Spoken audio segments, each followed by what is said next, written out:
আমার দিদি ভাই কি এতটাই খারাপ যে তাকে টাকার বিনিময়ে শ্বশুর ঘর করতে হবে? আমার তো দিদি ভাইকে নিয়ে খুব চিন্তা হচ্ছে। আজ আমি আছি, কাল তো এখানে নাও থাকতে পারি।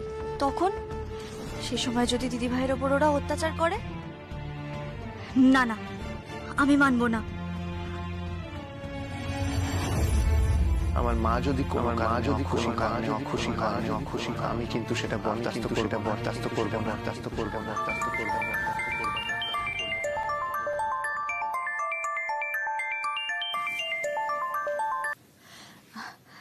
হ্যাঁ বর্দা ভাই বল। হ্যাঁ অপু, তুই কোথায় পৌঁছে গেছিস? হ্যাঁ রে। তো পৌঁছে গেছিস, আমি তোকে বারবার করে বললাম ওখানে পৌঁছে তুই একটা ফোন করে জানিয়ে দিবি। তুই জানিস এখানে বাবা মা সবাই মিলে চিন্তা করছে, তবু তুই একটা ফোন করলি না। দিদিভাইকে তো এক্ষুনি বরণ করে ঘরে তোলা হলো, আর এই মাত্র আমি গেস্ট রুমে এলাম। ভাবছিলাম তোকে ফোন করব, আর তুই ফোন করে ফেললি। আচ্ছা ঠিক আছে, শোন, বাবা কিন্তু পই পই করে বারণ করে দিয়েছে কোনো বাড়াবাড়ি করবি না, ঠিক আছে? কোনো গন্ডগোল পাকাবি না, আমি বারবার বলছি। ওনারা যা বলছেন মুখ বুঝে শুনে নিবি, ঠিক আছে? ওই বাড়ি থেকে এই বাড়ি যদি কোনো কমপ্লেন আসে তোর এগেইনস্টে, তাহলে কিন্তু খুব খারাপ হবে। না রে বাবা, সবে তো এই পরিবারের মানুষজনের সঙ্গে পরিচয়টা হয়েছে, ওনারা বেশ ভালো, জানিস তো। তবে দিদি ভাইয়ের শাশুড়িটা একটু রাগী। চিন্তা করিস না, আমি সব ম্যানেজ করে নেব। এই একদম পাকামি করবি না, ওনারা যা বলছেন চুপচাপ শুনবি, বুঝতে পারছিস? আচ্ছা বাবা, আচ্ছা, তুই আমাকে নিয়ে এত ভাবিস না তো। তত্ত্বগুলো কি সব সাজানো হয়ে গেছে? হ্যাঁ, এখানে কাকিমারা আর মাসিমারা সবাই মিলে তত্ত্ব সাজাচ্ছে। ইস, আমি থাকলে তত্ত্বগুলো সাজাতে হেল্প করতে পারতাম। একদম না রে, একদম না, তুই এখানে নেই সেটা অনেক ভালোই হয়েছে। এদিকে এখানে যা গন্ডগোল পাকিয়েছিস তুই, আমরা তো সবাই ভয় ভয়ে আছি। কিসের ভয় বলতো? কিসের আবার ভয়? ওই বিশুর ভয়। তুই তো থানায় গিয়ে ওর নামে কমপ্লেন করেছিস, এবার নিজের বিপদ নিজেই ডেকে এনেছিস। মোটেও না, পুলিশের কাছে গেছিলাম বলেই ও ভয় পালিয়ে গেছে। পালিয়েছে না চাই, একটা কথা ভালো করে শুনে রাখ, ওই বিশু গা ঢাকা দিয়ে বসে আছে, ঠিক আছে? আর এখানে তো সবাই বলা বলি করছে যে বিশু তোর ওপর বদলা নেবে বলে ছক কষছে। আর ওর ওই ঝাঙ্গোপাঙ্গগুলো, ওদেরকে তো আমি বাড়ির আশেপাশে ঘুরতে দেখলাম। তুই কি করছিস, কোথায় আছিস সেটা জানার জন্য ওরা তোকে খোঁজাখুঁজি করছে, বুঝতে পারছিস? এবার তুই ভাব তো কি গন্ডগোলটাই না পাকিয়েছিস তুই। হ্যাঁ, এবার পুলিশ যদি বিশুকে ধরতে না পারে, তুই বুঝতে পারছিস যে কত বড় ক্ষতি হয়ে যাবে? বর্দা ভাই, ওই ছেলেগুলোর কথা বাবা কি জানে রে? না, আমি বাবাকে কিছু বলিনি।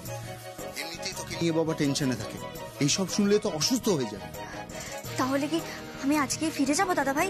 এই একদম চুপ, তুই এখানে এসে করবিটা কি? হ্যাঁ, আমি ওই বিশু আর ওর দলবলকে কখনোই ছেড়ে দেব না। এতগুলো মানুষকে পুড়িয়ে মারার চেষ্টা করে পার পেয়ে যাবে ভেবেছে? আমি ওর মুখোমুখি হয়ে দেখতে চাই ও কি করে।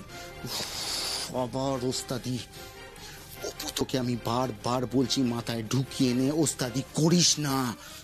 তুই কি চাস? কি চাসটা কি তুই? বিশাল বড় ক্ষতি হয়ে যাক আমাদের। তুই যেখানে আছিস সেখানেই থাক। উফ, তোরা ভয় পেয়েই মরলি দাদা ভাই। ফোন রাখতো, ওরা কেউ কিচ্ছু করতে পারবে না। আরে হ্যালো হ্যালো অপু, আরে মেয়েটাকে নিয়ে না পারা যায় না, মানে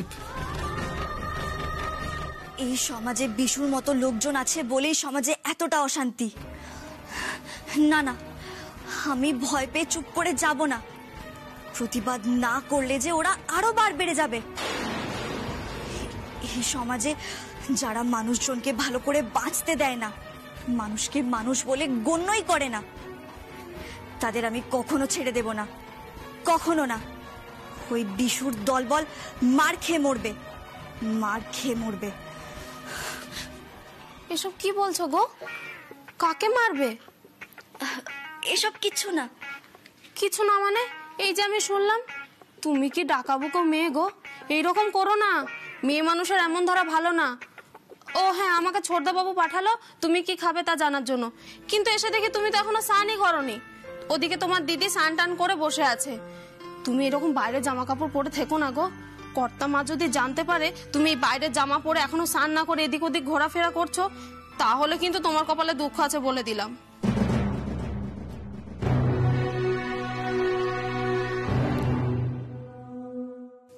অবলা মুখার্জি দেখছি সবার জুজু, তবে ওনার আসল রূপটা হয়তো কেউ জানেই না। কিন্তু পাপ তো কখনো চাপা থাকে না, যদি কেউ কখনো জানতে পারে তখন। এই যে আপনিই বলুন, আপনার চোখে মুখে সাবান ঢুকে গেছিল কিনা? জল না পেয়ে কেমন কষ্ট হচ্ছিল আপনার? ওই সময় ভাগ্যিস আমি ওখান দিয়ে যাচ্ছিলাম, তাই তো আপনার উপকারটা করতে পারলাম। মুখে হয়তো আপনি বলেননি, আমার হাত ধরে তুমি নিয়ে চলো।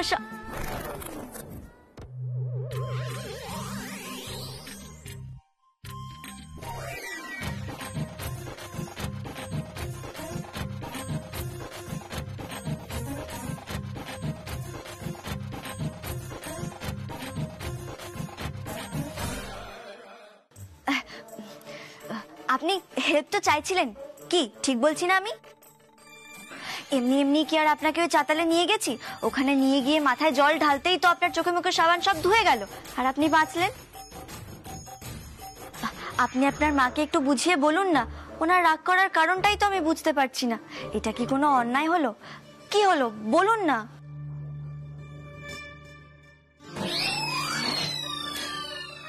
হ্যাঁ হ্যাঁ হ্যাঁ, আপনি জল ঢেলে আমার খুব উপকারই করেছেন, কিন্তু শুনলেন তো, বাড়ির ছেলেরা আমি উপকার করলাম, আর আপনি কিনা আমায় বাড়ি থেকে তাড়িয়ে দেবেন বলছেন? এটা কি অন্যায় নয়? চুপ, একদম চুপ।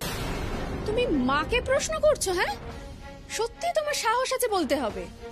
একটা কথা কান খুলে শুনে রাখো, এ বাড়িতে মা যে কথা বলে না সেটাই শেষ কথা হয়।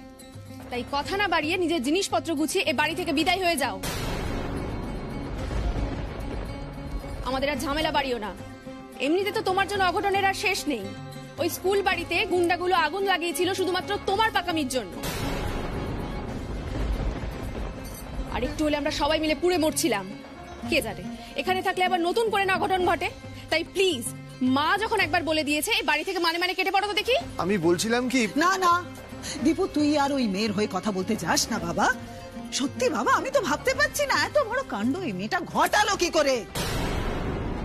দীপু, ওই মেয়েটাকে প্রশ্রয় দেবার কিচ্ছু নেই। যে আমাদের বাড়ির নিয়মগুলো মানবে না তার এ বাড়িতে কোনো জায়গা নেই। ওকে এক্ষুনি বাড়ি পাঠিয়ে দেবার ব্যবস্থা কর, আর এটাই আমার শেষ কথা। মা আমি বলছিলাম কি, সেজ বৌদি তো সবে আমাদের বাড়িতে এসেছে, এবার ওনার বোনকে যদি ওনার সাথে পায় তাহলে একটু সুবিধা হবে আর কি। আর ওনার বোনও অনেক আশা করে আমাদের বাড়িতে এসেছে। আর একটা দিনের তো ব্যাপার মা, কালই তো ওই কনে যাত্রীদের সাথে উনি ফিরে যাবে, ব্যাস। আর মা তুমিই তো বলো যে অতিথিকে কখনো না খাইয়ে যেতে দিতে নেই, তাহলে সংসারে অকল্যাণ হয়। আর এখনো তো কারোরই খাওয়া হয়নি। আর মা, বাড়িতে একটা শুভ অনুষ্ঠান, এই অনুষ্ঠানের দিনে কাউকে যদি এভাবে বের করে দেওয়া হয় সেটাও তো খারাপ দেখায় না, সেটাও তো অশুভ মা। মা, আপনিও শুভ অশুভ মানেন বুঝি? না না, ওসব শুভ অশুভের কোনো ব্যাপার নেই। আপনার মা যদি আমায় চলে যেতে বলেন তাহলে না হয় আমি চলে যাব, কিন্তু আমার একটাই কথা, আমি অন্যায়টা কি করেছি আমায় বুঝিয়ে দিন প্লিজ। যদি সত্যি ভুল করে থাকি আমি নিজের শাস্তি মাথা পেতে নেব, কিন্তু অন্যায়টা না জেনে আমি তো এখান থেকে যাব না। মা বাবা প্রতিবেশী যখন জিজ্ঞেস করবে, এই অপু তুই ওখান থেকে কেন চলে এলি, তোর দিদির শাশুড়ি কেন তোকে তাড়িয়ে দিল, তখন তো আমায় ওনাদের উত্তর দিতে হবে। আমি তো মিথ্যে কথা বলতে পারবো না। আমার অন্যায়টা আমাকে বুঝিয়ে দিন, তাহলেই হবে। দেখেছিস দেখেছিস দিদি, এখনো এখনো সেই এক কথা বলে চলেছে। কি করবো আন্টি টু? থুড়ি আন্টি বললাম বলে রাগ করবেন না, আসলে আমি জানতে চাইছি আমার দোষটা কোথায়, প্লিজ বলে দিন। দিদি দেখ, এই মেয়েটার সাহস দেখ, তোর কাছে এখনো জবাব চাইছে। নিজের দোষ মানার ভালাই নেই। মাসিমণি, সব দোষ ওর নয়। জল না থাকাতে আমি সত্যি খুব বিপদে পড়েছিলাম। আমি তোমাদের সবাইকে ডেকেছিলাম পাম্প চালানোর জন্য, মাকে, বড় বৌদিকে, কিন্তু তোমরা কেউ শুনতে পাওনি। তাই দোষটা আমারই গো ছোটদা বাবু, আমি তো পাম্প চালাতে ভুলে গিয়েছিলাম। মা, জল না থাকাতেই কিন্তু বিপত্তিটা হয়েছিল। আমি সত্যিই খুব বিপদে পড়ে যেতাম যদি উনি না থাকতো। মা, প্রথমবার তো, ওনাকে ক্ষমা করে দাও। আর দেখো, আমাদের বাড়ির নিয়ম কানুন তো উনি কিছু জানেন না, উনি তো এখানে নতুন। মা, প্রথমবার উনি না বুঝে ভুল করে ফেলেছেন, প্লিজ ওনাকে এবারটা ক্ষমা করে দাও। ভুল তো মানুষ মাত্রই করে, তাই না? ভুল বুঝতে পারাটাই আসল। বড় বৌমা, ওদের খাওয়া হলে আমাকে ডেকে। জ্যোতি চল। দীপু, তুমি এখানে বসে যাও, আসো।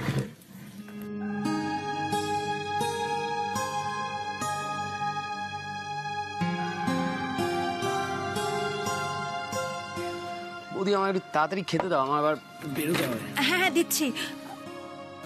বলছি সুপর্ণা, তুমি দাও। যাও যাও।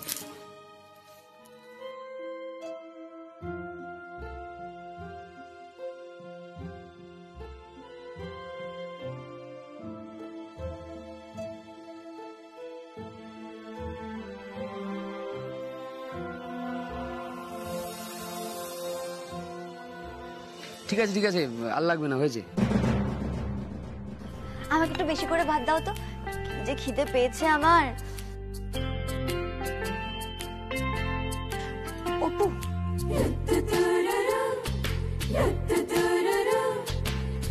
কি হলো দিদি ভাই?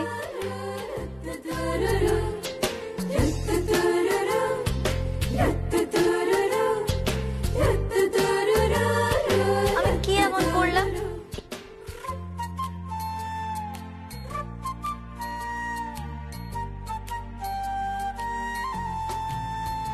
আচ্ছা বাবা, আচ্ছা, আর কি কি রান্না হয়েছে গো? ছি ছি ছি ছি ছি, কি বেহায়া মেয়ে গো তুমি। হ্যাঁ, এত কিছু ঘটনা ঘটে গেলেও তবুও তোমার কোনো লজ্জা নেই? তোমার জায়গায় আমি থাকলে তো খেতেই বসতে পারতাম না। ও মা, আমি কি অন্যায় করেছি নাকি যে খাবো না? তাছাড়া খাওয়াতে আবার কিসের লজ্জা? আমি তো বাবা না খেয়ে থাকতে পারি না। আচ্ছা ঠিক আছে ঠিক আছে, খাবার সময় অন্তত কথাটা বন্ধ রাখুন, না হলে তো বিষম খাবেন। সেটা ঠিক বলেছেন, থ্যাংক ইউ। তবে আপনারও কিন্তু থ্যাঙ্কস জানানো উচিত ছিল আমায়। কেন বলুন তো? বারে, মাথায় জল ঢেলে আপনাকে যে হেল্প করলাম, তার জন্য কি একটা থ্যাঙ্কস আমি পেতে পারি না? তাছাড়া নিউমোনিয়ার হাত থেকেও তো বাঁচালাম। আপনার মায়ের হয়ে আপনি একটা থ্যাঙ্কস জানিয়ে দিন না হয়। ওকে, থ্যাংক ইউ। তবে মার সাথে আর কখনো তর্ক করবেন না, যাই হয়ে যাক। একটা সরি বলে দিলে ক্ষতি কি হতো? আপনি তো বয়সে অনেক ছোট। গুরুজনকে সরি বলাই যায়, তাতে কোনো মহাভারত অশুদ্ধ হয়ে যায় না, বুঝলেন? যা বাবা, অন্যায় না করেও সরি বলতে হবে? এ আবার কেমন নিয়ম কে জানে। যাকে, আর কি আছে দাও তো, খেয়ে আমি ঘরে যাই।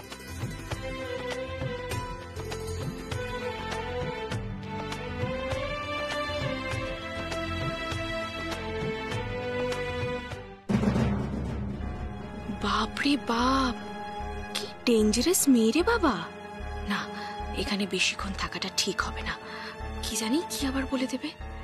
যাই, মা আর মাসিমণি আসলে তখন আসবো। মাছটা কি ভালো হয়েছে গো? তোমার ভালো লেগেছে যখন, তোমাকে আমি আরো মাছ দেবো, তুমি খাও।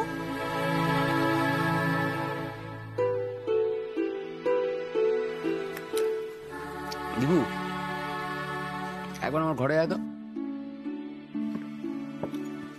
তোর সাথে একটু কথা আছে। আসছি আমি উঠলাম। হ্যাঁ আচ্ছা।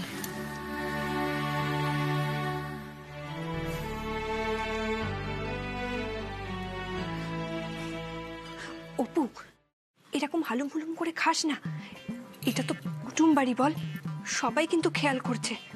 তার মানে বলছিস বাকি খাবারগুলো খাবো না দিদি ভাই? ওরে বাবা, আমি তোকে খেতে বারণ করিনি, তুই অল্প অল্প করে খা না, বেশি লোভ করিস না। তোর বাবা, অতগুলো মিষ্টি রয়েছে, একটা অন্তত খাই। উফ, তোকে নিয়ে না আর পারি না, তুই তো যা খুশি কর, আমি আর কিচ্ছু বলবো না। রাগ করিস না দিদি ভাই, আধ পেটা খেয়েই না হয় থাকবো। আচ্ছা বলছি, তোমাকে আরেকটা মাছ দিই? আমার আর মাছ চাই না গো, পেট ভরে গেছে। এ মা, তুমি একটু আগেই তো বলে তোমার নাকি খুব খিদে পেয়েছে, তো এইটুকুতেই হয়ে গেল?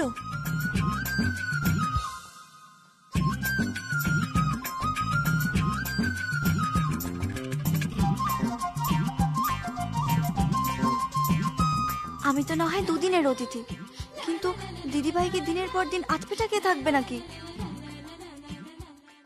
সেই দুপুরবেলা আধপেটা খেয়েছিলাম, তারপর তো আর খাইও নি কিচ্ছু। এই সময় ঘুমটা ভেঙে বিপদ হলো দেখছি।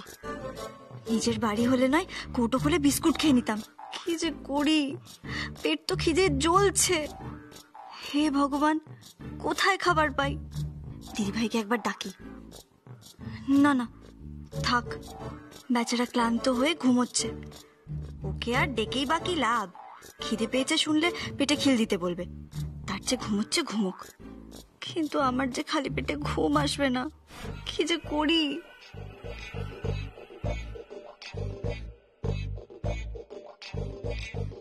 রাইট, এত বড় বাড়িতে বিস্কুট বা চানাচুর নিশ্চয়ই থাকবে, আর যদি ওই মিষ্টিগুলো থাকে তাহলে তো আর কথাই নেই। চলো পু, পেট পুজো করি।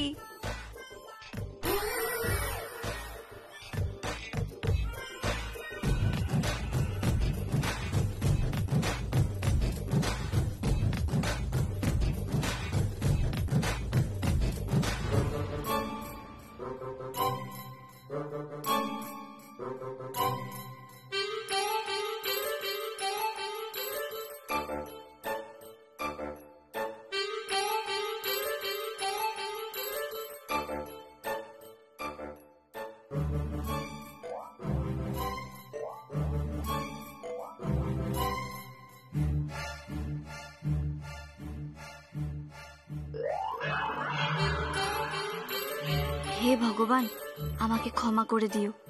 জানি না বলে অন্যের জিনিসে হাত দেয়া পাপ, তার উপর এটা আবার দিদিভাইয়ের শ্বশুর বাড়ি, এখানে লুকিয়ে খাবার খাওয়া যে ঘোর অন্যায়। কিন্তু আমি যদি পেটকে কষ্ট দিই সেটাও তো ঠিক হবে না, তাই না ঠাকুর?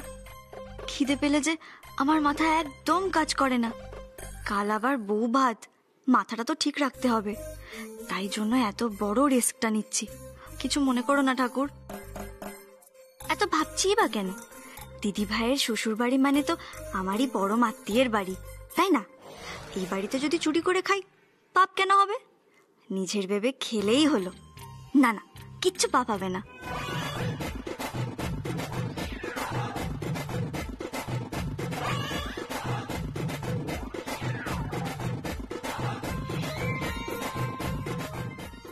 ফ্রিজে কিছু না কিছু তো থাকবেই।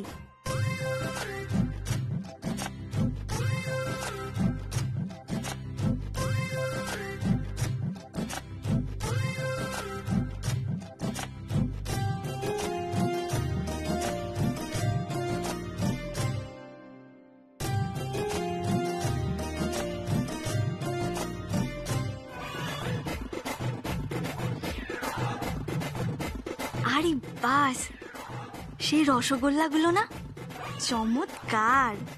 রসগোল্লাগুলো যেন সব আমার দিকেই তাকিয়ে রয়েছে। যা সাইজ, 4টে মতো খেলেই আমার পেট ভরে যাবে।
কাউকে তো দেখতে পাচ্ছি না, কিন্তু আমি তো ছায়াটা পরিষ্কার দেখেছি।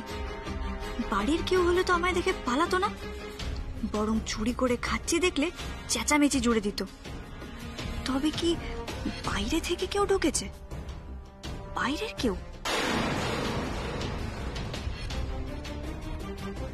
নির্ঘাত দরজা খোলা দেখে কোনো চোট্টর ঢুকে পড়েছে। আমি তো শ্বাস প্রশ্বাসের শব্দও পেলাম মনে হলো। কোথায় গেল চোরটা? কোথায় গেল?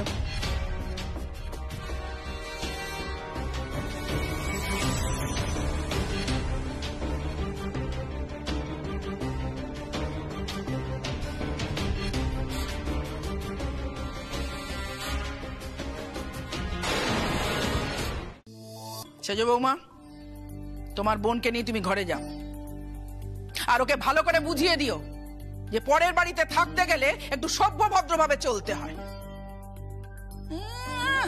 বীর পুরুষ হয়েছেন, রাত বিরেতে ঘরের বাইরে বেরিয়ে উনি চোর ধরছেন। মেয়ে মানুষের না এত দুঃসাহস ভালো নয়। যদি বড় কোনো বিপদ ঘটতো তাহলে? এই যে মেয়ে, শুনছো? পাকামো করে না রাত বিরেতে ঘরের বাইরে বেরোবে না। এটা গ্রাম নয়, শহর। কথাটা কানে ঢুকলো? মেয়ে মেয়ের মতো থাকবে, বুঝলে?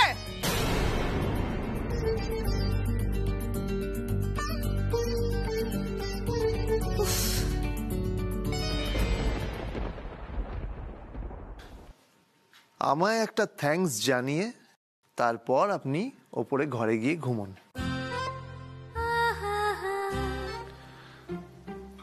কি হলো বলুন? থ্যাঙ্কস দেবো কেন? আপনি কিন্তু আমায় আটকে একদম ঠিক করেননি।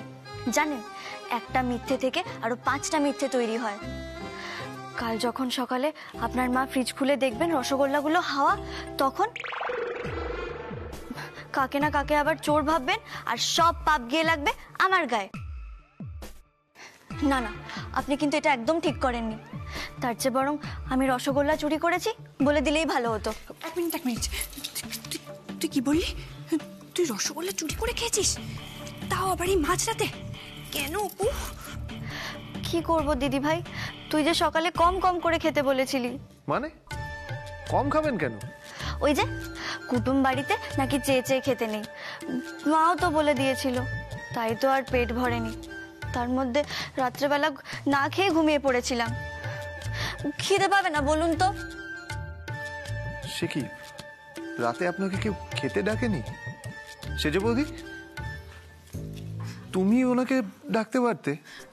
না, আসলে ও ক্লান্তিতে ঘুমিয়ে পড়েছিল, সেই কারণে আর ওকে ডাকিনি। তুই যাই বল অপু, তুই কিন্তু কাজটা একদম ঠিক করিসনি। দিদি ভাই, তুই তো আমার খাবারটা ঘরে এনে রেখে দিতে পারতিস বল। খিদের চোটেই তো ঘুমটা ভেঙে গেল। উঠে দেখি পেটে ছুঁচোয় ডন মারছে, সেই জন্যই তো নিচে এসেছিলাম খাবার খুঁজতে রে। তা বলি তুই চুরি করে খাবি অপু? আমাকে তো একবার ডাকবি বল। তুই, তোকে ডাকতে যে মায়া হচ্ছিল দিদি ভাই। তুই যাই বল, তুই একদম। সেজ বৌদি, তুমি প্লিজ ওনাকে বকাবকি করো না। আসলে ওনার খিদে পেয়েছিল বলেই উনি রসগোল্লাগুলো খেয়েছে। খেতে আর পারলাম কোথায়, দুটো রসগোল্লা মুখে পড়েছি, অমনি মূর্তিমান ছায়া হয়ে ঘাড়ের ওপর এসে পড়লেন। আপনার জন্যই তো সব কেচিয়ে গেল। কি কি বললেন? আমি কেচিয়ে দিলাম? আমি যদি এখানে মিথ্যে কথা বলে আপনাকে না বাঁচাতাম না, আমার জায়গায় আপনি চোর হয়ে যেতেন। আর রসগোল্লা চুরির অপরাধে আপনার কিন্তু জেলও হতে পারতো। রসগোল্লা চুরির জন্য জেল? যত বাজে কথা। বাজে কথা? আপনি নিজে রসগোল্লাগুলো চুরি করে খেলেন, আর আমায় কিনা চোর চোর বলে জাপটে ধরলেন। অন্তত একটা মানহানির মামলা তো হতেই পারে।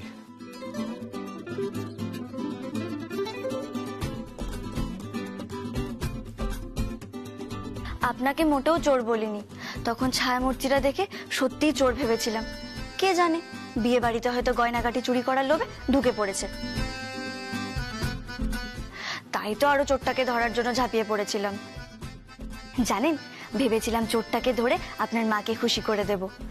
সকাল থেকে উনি যা রেগে আছেন, যদি আমার প্রতি একটু সদয় হন, ভাববেন মেয়েটার সাহস আছে। তা নয়, চোরের বদলে কিনা আপনি এসে হাজির হলেন। তার থেকে বরং সত্যি করে চোর এলে ভালো হতো। মাঝখান থেকে রসগোল্লাগুলোও খাওয়া হলো না, 4টি বকুনিকে পেট ভরলো। অপু, তুই না বড্ড বাজে বকিস। চল তো ঘরে চল। দাঁড়াও সেজ বৌদি, তোমার বোনকে কিছু খেতে দাও। সারা রাত না খেয়ে উনি ঘুমাবেন কি করে? ও না ঘুমোনো আমার অভ্যেস আছে। পরীক্ষার সময় পড়ার চাপে অনেক রাত জেগে কাটিয়ে দিই। চল দিদি ভাই। দাঁড়ান, না খেয়ে যাবেন না। আপনি কি আমার বিপদ আরো বাড়াতে চান? না, কিন্তু সারা রাত আপনি না খেয়ে শুয়ে থাকবেন সেটাও তো হতে পারে না। সেজ বৌদি, তুমি ওনাকে রান্নাঘরে নিয়ে যাও, ফ্রিজে তো খাবার আছেই। আর দরকার হলে আমি বড় বৌদিকে পাঠিয়ে দিচ্ছি। তুমি ওনাকে খাবার টাবার গরম করে একটু খেতে দাও। আপনি কিন্তু খেয়ে নেবেন প্লিজ।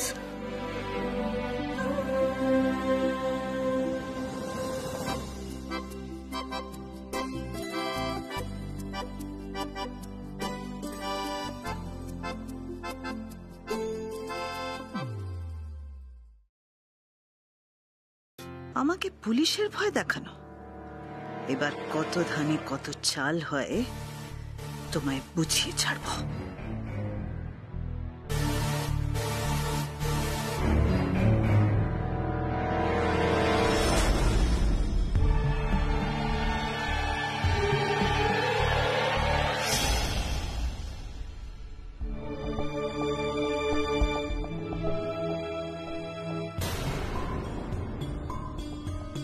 ওই তো মিটার ব্যাগটা।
গয়নাঘাটি পড়লে আপনাকে কিন্তু মন্দ লাগে না।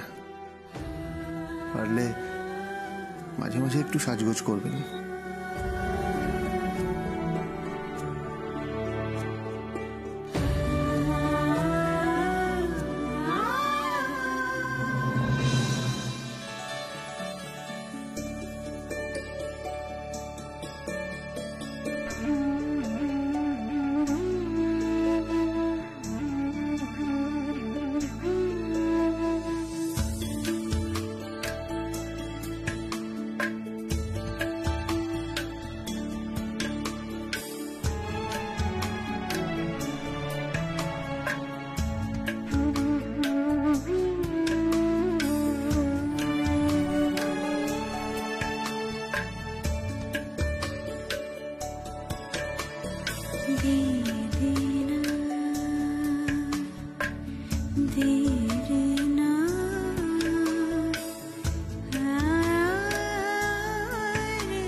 দেখে আমায় এক মুহূর্ত বসতে দেবে না। এই সবজি কাটতে না কাটতেই বলে জল নিয়ে আয়, জল আনতে না আনতেই বলে ওকে চা দিয়ে আয়, ওকে ডেকে আন। বলি আমার পায়ে কি চাকা লাগানো আছে নাকি?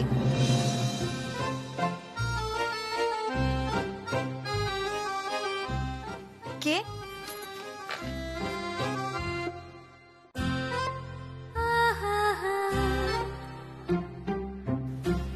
কই, কাউকে তো দেখতে পাচ্ছি না।